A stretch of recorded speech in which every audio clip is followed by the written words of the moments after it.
इसको I can do this work, मैं इस काम को कर सकता हूँ। ये जो कैन है वो क्या है? मोडल वर्ब है। क्या है?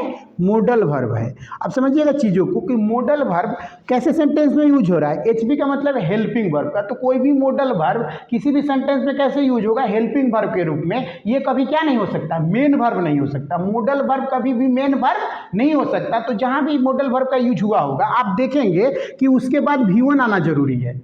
इसका मतलब ये V1 अपना क्या है? मेन वर्ब है। तो modal verb is always written in as a helping verb, it can not be written as a main verb because it is a modal verb. अगर मोडल वर्ब मेन वर्ब जैसे काम करने लगे तो उसे क्या बोलते हैं? पार्शियल मोडल वर्ब, जो नीड और क्या होता है? डेयर होता है। तो आप चीज़ों को समझिएगा कि मोडल वर्ब कभी भी क्या नहीं हो सकता? मेन वर्ब नहीं हो सकता। नंबर एक बात। नंबर दो बात क्या है कि मोडल वर्ब के बाद हमेशा क्या आएगा?